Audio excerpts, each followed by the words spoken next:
let's take a look at this second order differential equations. This is homogeneous because the right-hand side is equal to 0 and the coefficients are functions. So we're going to look for the series solution of this differential equation centered at 0, although it is not mentioned, but if you look at the problem, we're trying to find the recursion formula for the series solution corresponding to the larger root.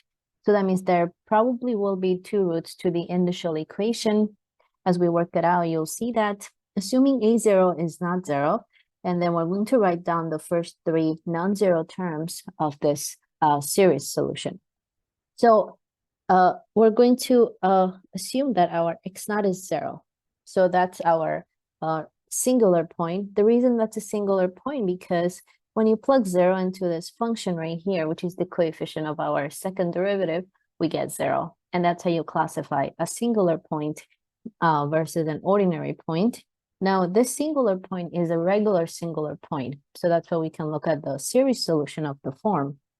So we are going to assume that our solution form is going to be Euler solution, so x to the r, times the power series. So that's sum starting from n equals 0 to infinity of a sub n x minus x naught to the nth power.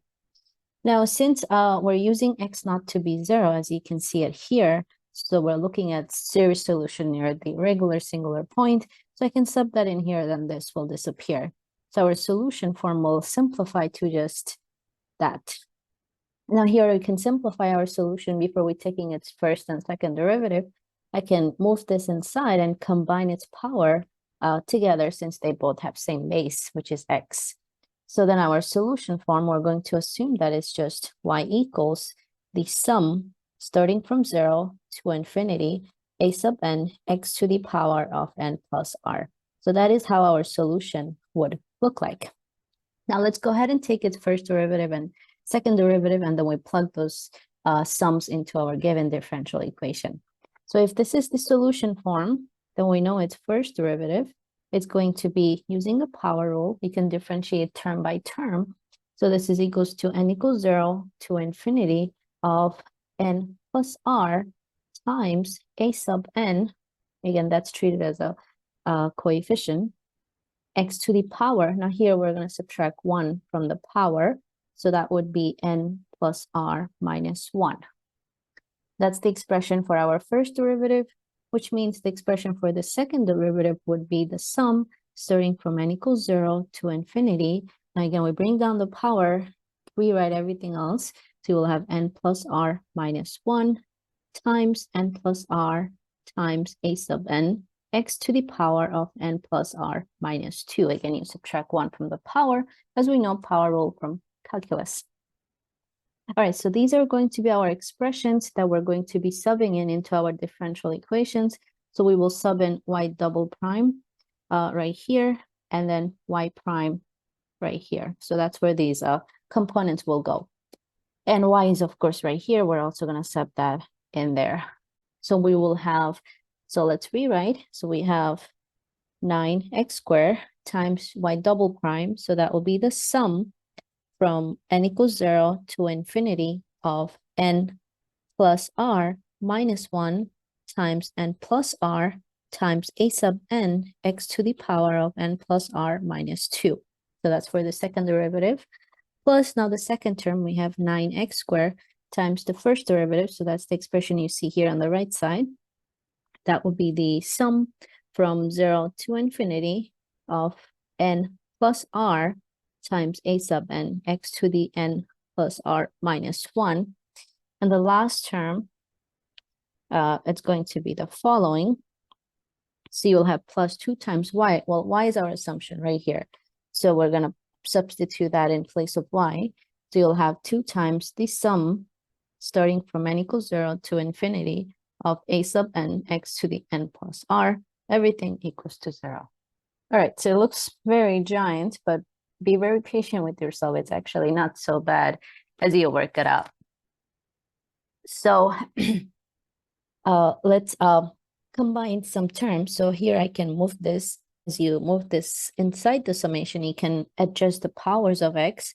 So you'll have the sum starting from n equals 0 to infinity of n plus r minus 1 times n plus r times a sub n, and the powers of x will now become, sorry, I forgot the 9.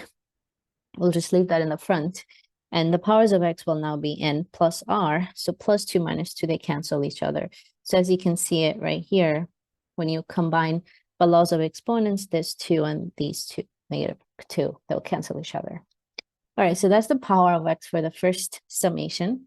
Plus now the second one, again, we're going to try to move this inside our summation and combine the powers of x. So we have the sum starting from 0 to infinity of 9 times n plus r times a sub n x to the power. Now here you still have n plus r, but now we have 2 plus negative 1, that will be plus 1, positive 1. So we'll put plus 1 as well.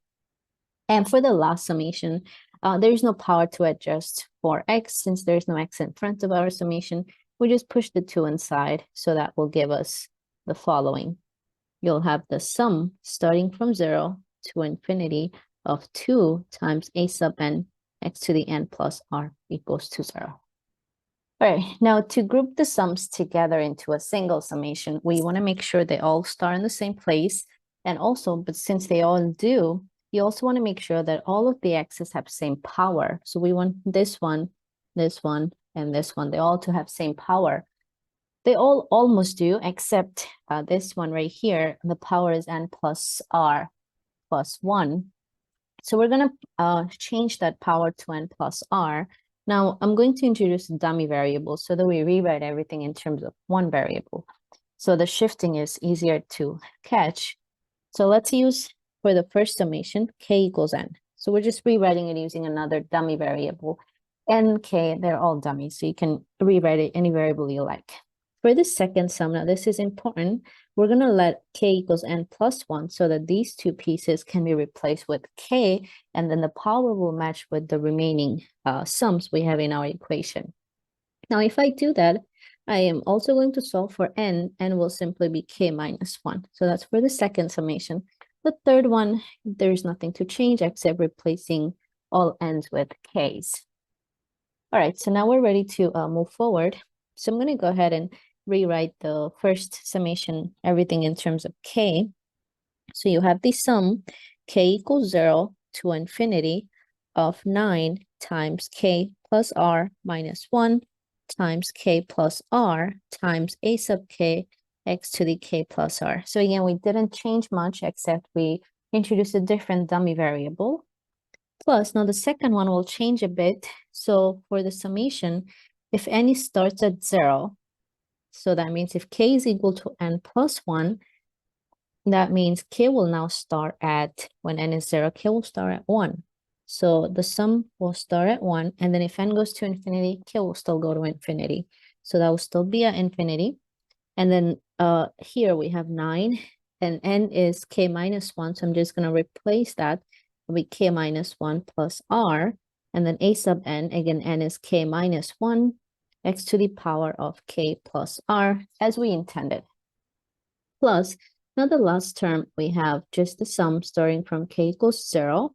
Nothing changes except rewriting it in terms of k. So this is 2a sub k x to the k plus r equals 2. So almost trying to fit everything in one line, just like that. So this is equals to 0. All right, now we can try to put them together. But again, we see that this one starts at 0, this one starts at 1, this one starts at 0.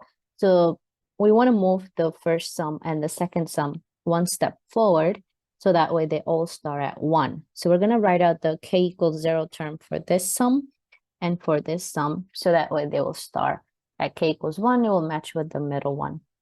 And then we're good to find our recurrence and other stuff. So if k equals 0, for the first sum, you will have 9 times, so k is 0, you'll have r minus 1. And again, for the second factor, k is 0, so that would just be r, a sub 0, x to the r, since k is 0. So this is the term when k is equal to 0 for this summation you see right here. And I'm going to do the same thing for this one. Write out the first term when k is equal to 0. So plus 2 times a sub 0 x to the r. So that's the first term for k equals 0 for this summation right here. Now they can all start at k equals 1. So I'm going to put them all together into a single summation. So plus the sum, since now they can all start at 1, you can put them all together. K equals 1 to infinity. So I'm going to write out these terms. So that would be 9 times k plus r minus 1 times k plus r times a sub k. And I'm going to factor out x to the power of k plus r since they all have that in common now. So let's write out the next sum, which is this one right here. Plus, I'm just writing the coefficient of x to the k plus r for all of them.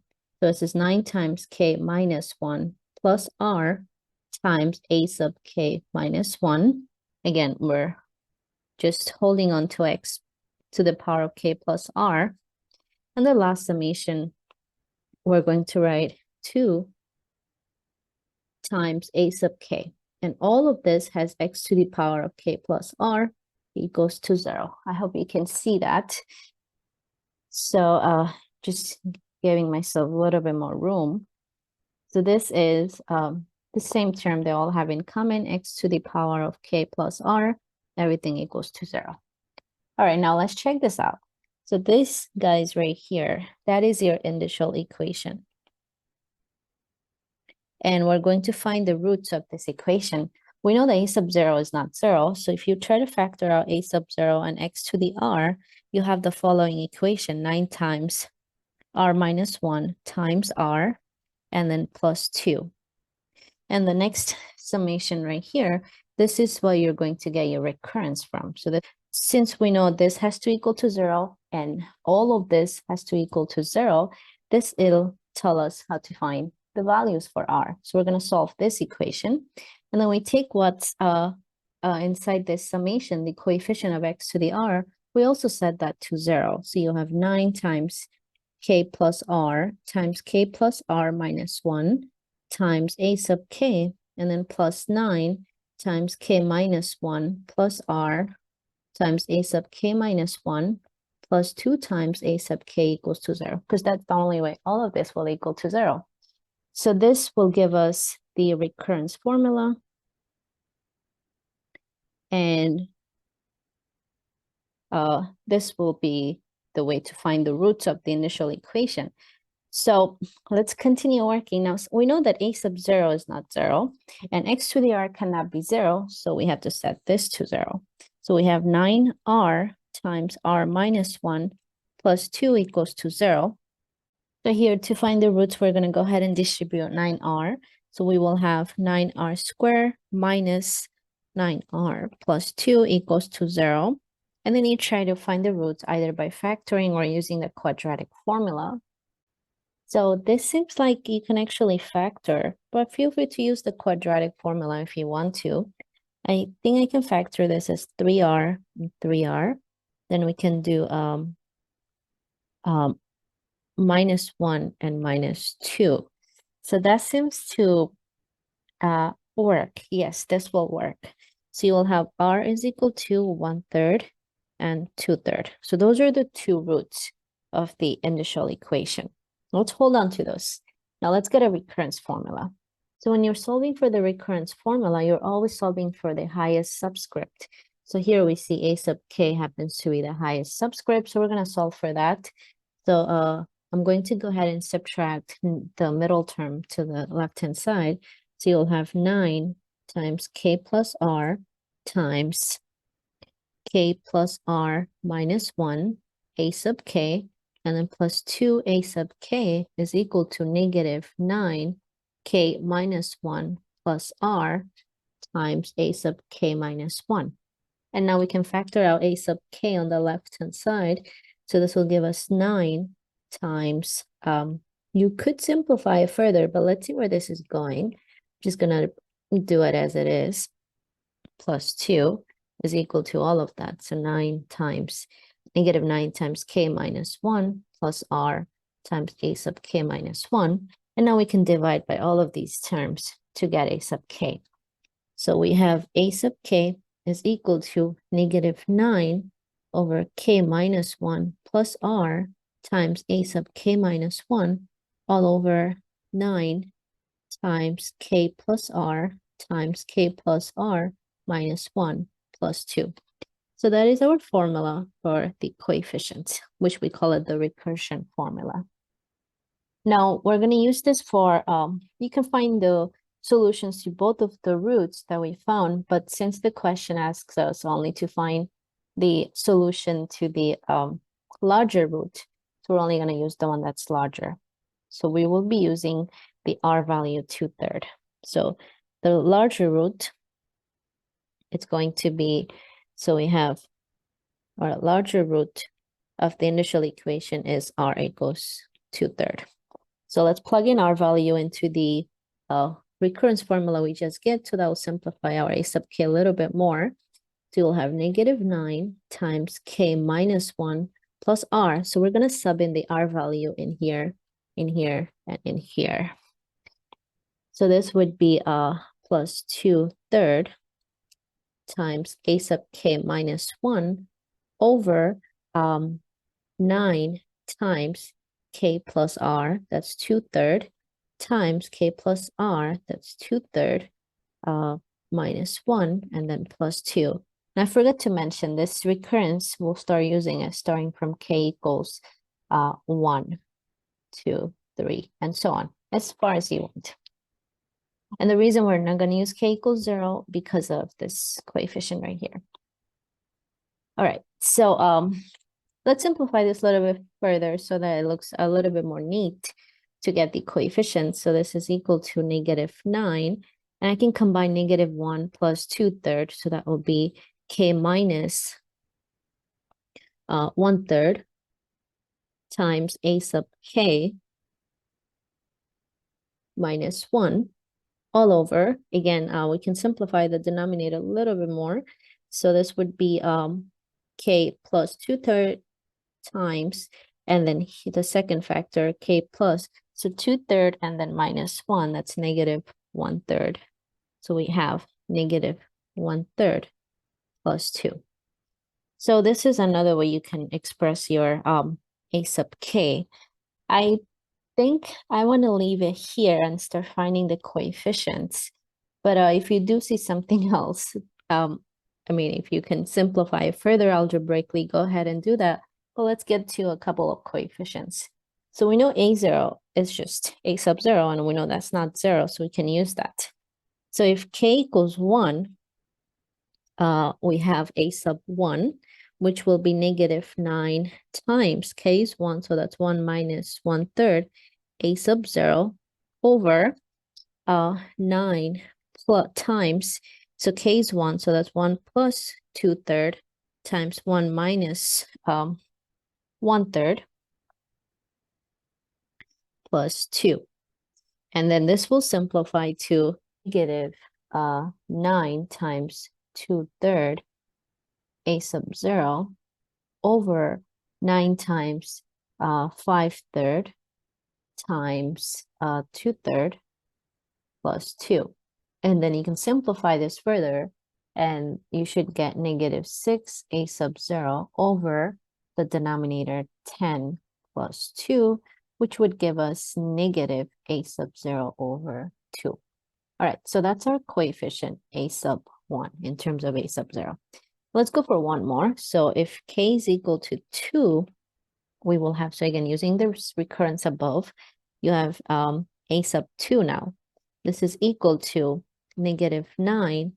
So k is 2, that's 2 minus 1/3. A sub 2 minus 1, that's 1, over 9 times 2 plus 2/3 times 2 minus 1/3 plus 2. And then if you simplify this eventually, after a couple of seconds, you'll see that this coefficient comes out to be -5 a sub 1 over 14. And then since we want everything in terms of a sub 0, we're going to replace that here. So a sub 1, we know that's negative a sub 0 over 2.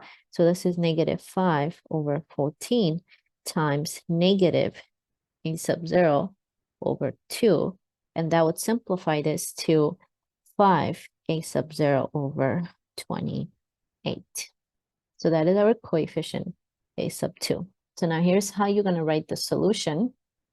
So our solution to this differential equation using the larger root, so we have y equals the sum starting from 0 to infinity of